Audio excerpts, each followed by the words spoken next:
The Way of the Superior Man, a spiritual guide to mastering the challenges of woman, work, and sexual desire. Chapter 29. Choose a woman who chooses you. If a man wants a woman who doesn't want him, he cannot win. His neediness will undermine any possible relationship, and his woman will never be able to trust him. A man must determine whether a woman really wants him, but is playing hard to get, or whether she really doesn't want him. If she doesn't want him, he should immediately cease pursuing her and deal with his pain by himself. If you ever find yourself in a situation where you want to be with a woman, but she doesn't want to be with you, you must speak with your friends. Ask them to be honest with you. Ask them if they think this woman really does want to be with you or if she really doesn't. If your friends honestly tell you that this woman doesn't want to be with you, it is over. You cannot enjoy a good relationship with her, even if she changes her mind. Once she feels your neediness, once she feels that you need her more than she needs you, she will never trust your masculine core. The priority of the masculine core is mission, purpose, or direction in life. The priority of the feminine core is the flow of love and intimacy. If a woman feels your feminine is stronger than hers, if she feels that the intimacy is more important to you than to her, then she will naturally animate her masculine. She will want space. She will want freedom to pursue her own direction. And she will be repulsed by your clinginess. You are only punishing yourself when you want to be in a relationship with a woman more than she wants to be in a relationship with you. Of course, you must discriminate between whether she's playing hard to get or whether she is genuinely less interested in the relationship than you. This is why you should ask your friends and even her friends. If it turns out that she really doesn't want to be with you as much as you want to be with her, then it is time to realize the relationship won't work.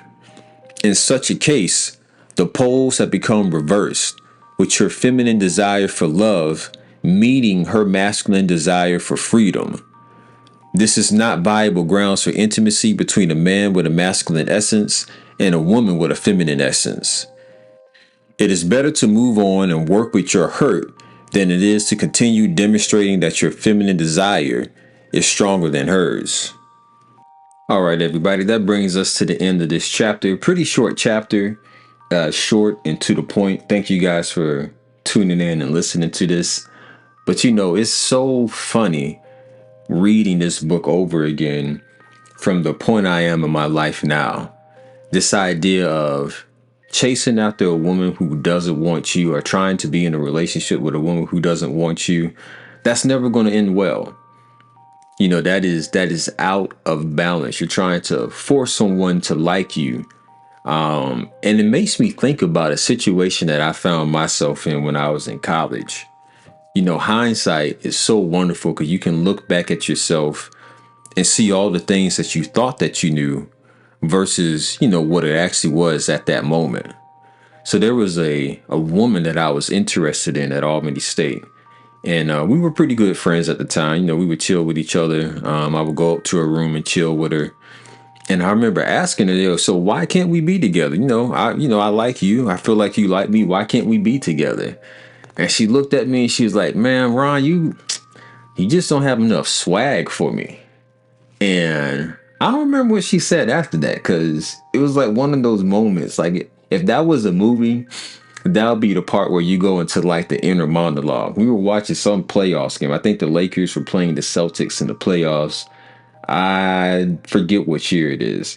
But I remember sitting there thinking to myself, not enough swag. I don't have enough swag. Me? Ronald Simmons? I'm saying this in my head, thinking about it. But that was good for her to tell me that, because it made me have to look at myself and decide, okay, is this true or is this not true? And in my mind, I was like, man, fuck her. Of course I got enough swag. But after I said that in my mind and I just stopped paying her attention and I started focusing on myself, well, things changed. She was able to see me in my masculine core after I stopped being that clingy, needy type of guy. Like, yo, why can't we be in a relationship? You don't want to be that person. Another example of that, if you've ever seen the movie Hitch with Will Smith, his character at the beginning, well, they're showing flashbacks of him in college, and he was on some nerd shit. Like he just didn't have it. He was awkward. He didn't have a presence about himself. And the woman that he was interested in, she cheated on him. Actually, I don't even know if they were together or not, but he caught them in the car. He caught her in the car with another guy making out. So he like runs up, knocks on the windows, like, yo, what did I do wrong? What did I do wrong? She's apologizing. And the guy that she's in the car with, he's like, dude, you're doing it right now. And that hurt Will Smith in that movie. That was a hurtful thing. But fast forward all these years later, Will Smith in the movie is like a love doctor. He helps men to attract women. He helps them get to their superior state. And he runs into that same woman all these years later, and she sees him and she's like, oh my God, Will, is that you? Like, she's interested in him now. And he's moved on from that. He took the lesson, he took that pain, and he used that as motivation to better himself. Ladies, you may come across a man that hasn't gotten to his full masculine era yet. You thinking about younger guys. Sometimes it takes us a little bit longer. And that's the wonderful thing about masculinity and about being a man. Like, I'm getting better as I get older. Like, the me that I am now versus the me that I was in high school versus the me that I was the beginning of college versus the end of college. These are all different guys in a sense. I'm improving. My skills are going up. The knowledge that I have, my confidence. These are the type of things that you're going to get as you experience life and you continue to learn and grow. And that's why I applaud you for listening to these chapters, listening to this book, because you have to put the effort in. It's not just going to come to you. You can't do the same thing and expect to get different results.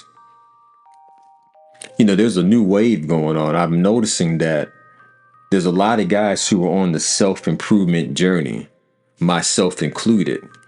I'm preparing myself to be a husband. I only want to get married once. I want to be a successful husband.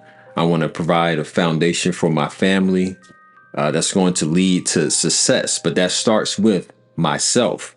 I know there's things that I have to do in order to be better. So yeah, I'm seeking out the knowledge. I'm watching the videos. I'm getting examples of other superior men throughout history, and I'm doing the work.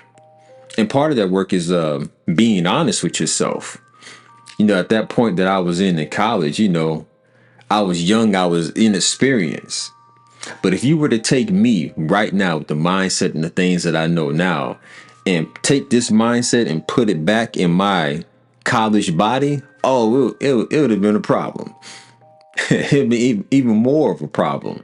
Because as I grew into myself while I was in school, of course, women start to see you differently. They see you coming into your own. They see you have a presence about yourself.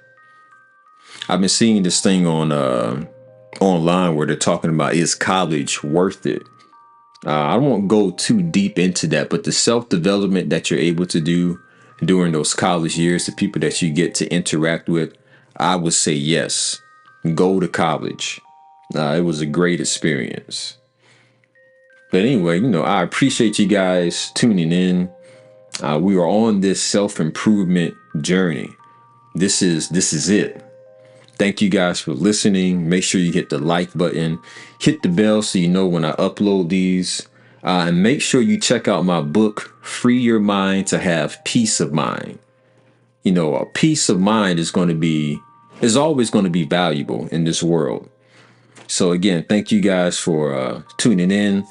Look at the description and click that link and go purchase that book. And I'll see y'all in the next chapter. Peace.